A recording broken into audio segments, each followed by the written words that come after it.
1년 전기료가 1,900억 원이라. 그래서 공장문 닫겠습니다. 어디를 말할까요? 여기입니다. DB메탈이요. DB메탈이란 굉장히 생소해 보이죠.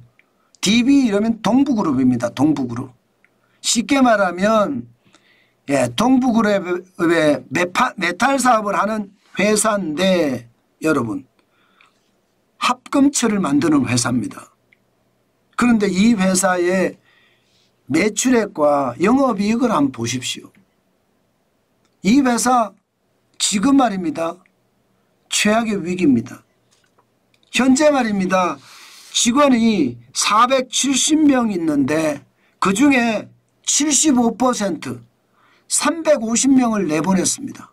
왜?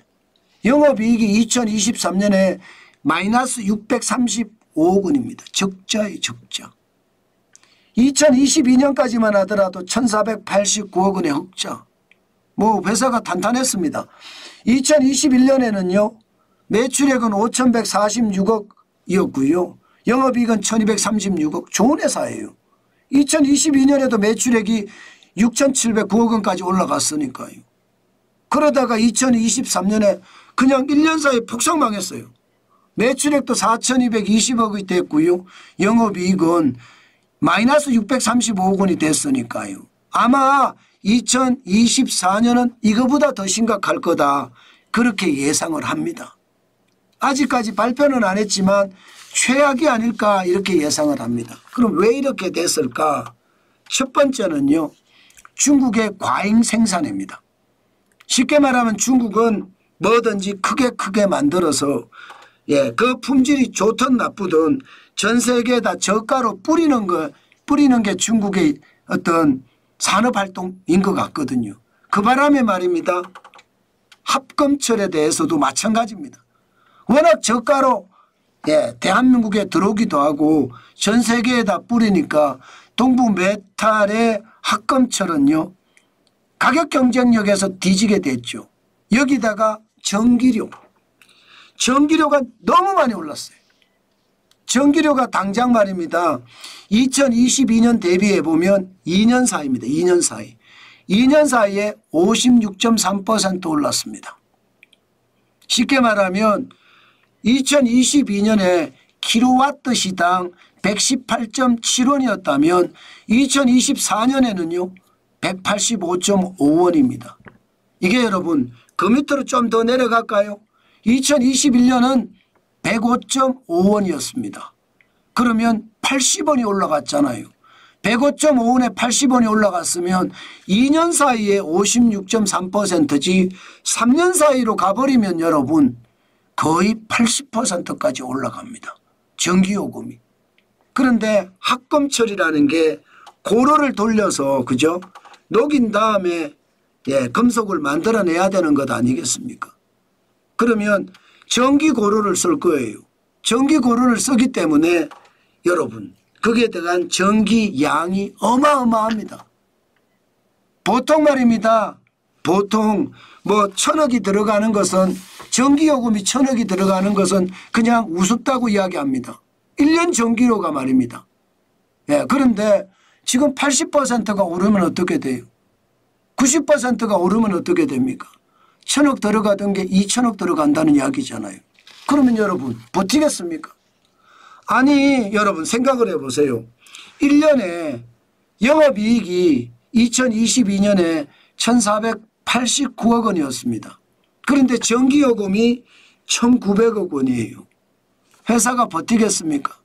DB메탈은 결국 말입니다.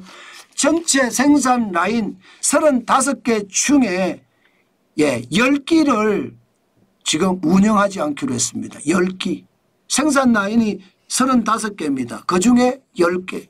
25개만 운영한다는 이야기예요. 방법이 없으니까. 중국의 저가 공세와 전기료가 워낙 많이 올라갔으니까. 저는 이것을 보면서요. 야, 대한민국 다 망하게 생겼다. 저는 이렇게 분석을 했습니다. 왜 제가 그렇게 분석을 했는지 아세요? DB메탈 이러면 여러분 대기업입니다. 그죠? 동부그룹의 회사잖아요. 대기업이에요. 게다가 이익이 잘 나는 회사가 지금 마이너스가 났다는 거. 그 이유가 전기요금과 중국의 저가 공세라는 이야기잖아요. 그러면 지금 이렇게 갇혀있는 기업들이 한두 개겠습니까? 예를 들어 주물공장이다. 이러면 중소기업, 중견기업도 많습니다. 소기업도 있습니다. 주물공장. 여기도 마찬가지 전기를 가지고 지금 쇠를 녹이든 금속을 녹이든 녹이는 회사들이 많을 거 아니에요. 그러면 어떻게 되겠습니까? 대기업도 이럴진데 중소기업은요, 중견기업은요, 소기업은요 그냥 망하는 겁니다. 그냥 망하는. 실질적으로도 한번 보실래요? 동부그룹의 가동률이 2021년까지만 하더라도 73.8%였습니다. 그러던 것이 줄어서 2024년에는 19.5%입니다. 19.5%면 회사 망했다는 이야기잖아요. 쉽게 말하면. 회사 망했다는 이야기입니다. 아니 직원이 말입니다. 적지도 않았습니다. 전체 직원이 470명이었어요. 그중에 말입니다. 75% 350명을 내보냈습니다. 대기업이 이러면 여러분 중소기업은 더하죠. 예를 들어 경기 서부 지역의 주조업체 P사 전기료 주조업체입니다. 이게 이제 주물을 다루거나 금속을 다루는 업체들이에요. 연매출이 2022년 12억이었습니다. 그런데 말입니다. 전기료가 1억 5천 12.5%예요. 그러면 여러분 이런 기업이 살아나겠습니까? 못 살아납니다. 다 망합니다. 그만큼 말입니다.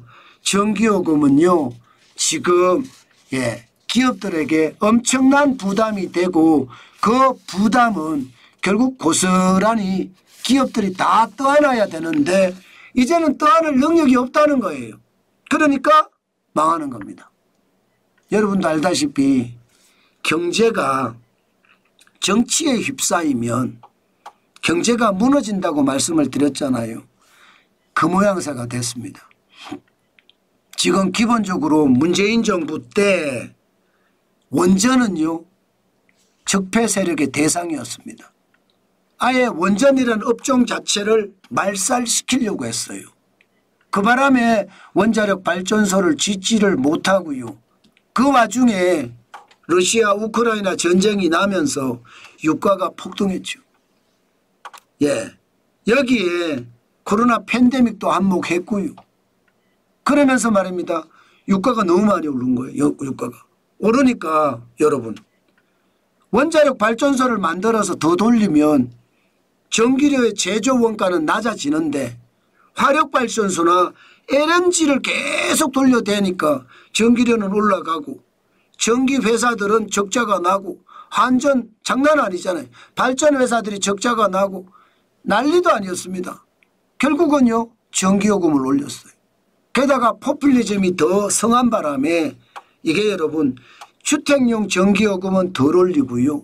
산업용 전기요금만 계속 올려댔습니다. 그러니 말입니다. 전기요금이 워낙 많이 올라가서 킬로와트 시당 185.5원 2년 사이에 56.3%지만 3년 사이로 보면 거의 90% 가까이 늘어났거든요. 그러니 말입니다. 기업들이 버텨낼 수 있겠습니까? 제가 봐서는 총체적 위기입니다. 지금 기업들 입장에서 보면요. 최저임금은 최저임금대로 올랐습니다. 주 52시간제는 주 52시간제로 방해가 됩니다. 여기에 비용이 굉장히 늘어났잖아요. 전기요금까지 올라가면 과연 기업들이 얼마나 버틸 수 있을까요? 저는 그게 충격이라는 뜻이고요. 특히 말입니다. 지금 여러분들 잘 보시기에 대기업들이 계속 무너지고 있는 거 보이시죠? 현대제철도요. 인천 철강 공장을 한 달 동안 셧다운한다고 했습니다. 이제 또 하나의 대기업인 동부메탈은요. 35개의 라인 중에 10개를 셧다운한다고 해요. 이것은요. 최악의 상황의 서막이다. 저는 그런 생각이 듭니다. 중소기업이 망하는 것은 이미 많이 망했다는 뜻이에요. 중견기업이 망하는 것도 이미 많이 망했다는 뜻이고요. 이제 대기업이 망해가고 있다는 이야기입니다. 이것은 대한민국에게는 최악의 시나리오입니다.